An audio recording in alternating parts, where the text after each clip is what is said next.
individuals do not change fundamentally in who they are without a very serious personal crisis of some kind. But the conclusion, again, for us, perhaps the key conclusion is that is a wrong question to ask.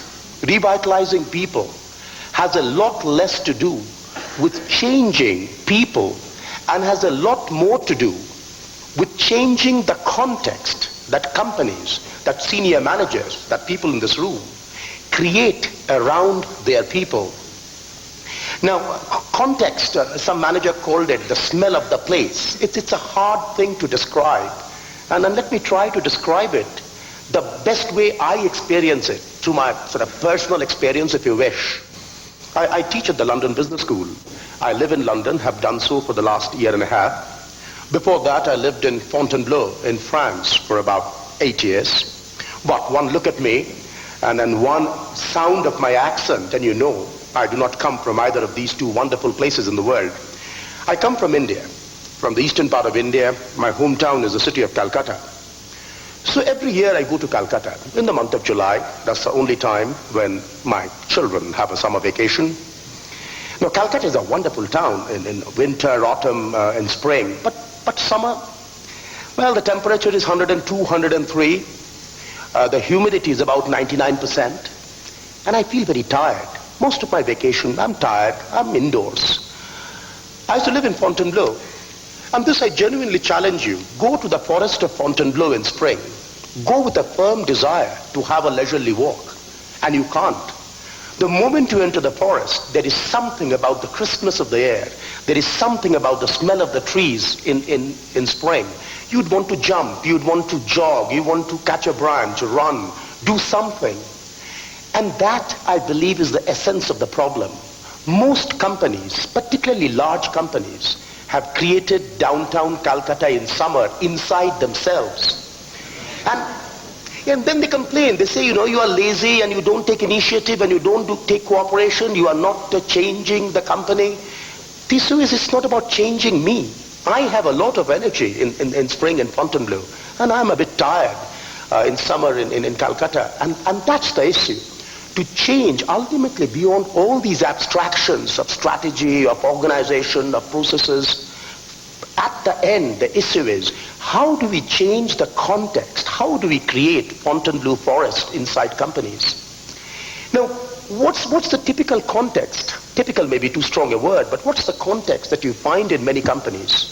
Not from the esoteric level, where most of the people in this room sit, but from the perspective of this frontline person, the salesman in Lyon. Top management creates strategy. Chris talked about it. And that, how does it come down to this frontline person, to me, the salesman in Lyon? Constraint. It tells me by product, by customer, what I can do. It's a box of constraint. The smell, and then try to relate to that metaphor. We all see it. We enter a place, in the first 5 minutes, you get a smell. You get it in the hum of people. You get it in the quality, the color. The smell is constrained. Compliance. Companies create this elaborate infrastructure of systems, planning systems, budgeting systems, financial systems. All of it boils down, by the time it travels down to me, the smell it creates for me is compliance. I got to comply. Control. My relationship, not just with my boss, but with the entire management infrastructure, is one of control. It exists to control me. And finally, contract. We repeatedly use the word, your job is a personal contract, relationship with the company is a contract, budget is a personal contract, transfer price is a contract.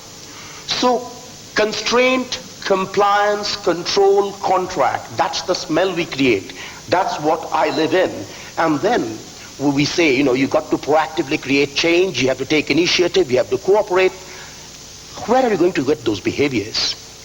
What we found in our research, on the other hand, is a few companies that have created an environment that we describe as the dimensions of stretch, discipline, trust, and support. And let me take a minute or two to explain them. Where top management does not create this strategy that boils down as constraints, but rather creates an exciting set of values, an aggressive ambition, all of which create a smell of stretch. Not stretch, we want to be $100 billion company or anything, but stretch in the sense every individual all the time is trying to do more rather than less. Not compliance, or all the systems that create compliance, not compliance, but discipline, embedding norms of self-discipline. And you can see that in companies. You can see where day-to-day behavior is shaped by these embedded norms of self-discipline. Self-discipline is, yes, it's meeting the budget, but it's much more. It is if a meeting starts at 9, everybody's there at 9. It is if people collectively agree to a decision in a management committee, even if individually you disagree, you do not start challenging that decision or unraveling it immediately outside in the corridor. I mean, in Intel, you see this norm, agree or disagree, but commit. Yes, people debate, people argue, but at the end, a decision is taken, and then agree or disagree, but commit, self-discipline. Also, not control, but support. The whole role of senior management changes where they are not seen as the exercisers of control, but as those who exist with one purpose only, which is to help me win by access to resources, by coaching, by guidance. And finally, not contract, but trust. And trust more than this very contractual sense in which we use the word trust.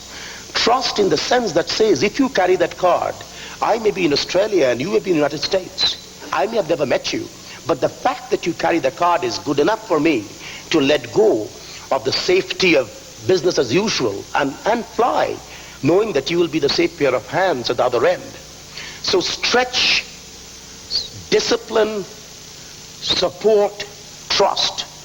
And I'll invite you, don't take those words, don't intellectualize those words, but try to sense the smell that can be created if those are the norms of behavior. And our research says two things.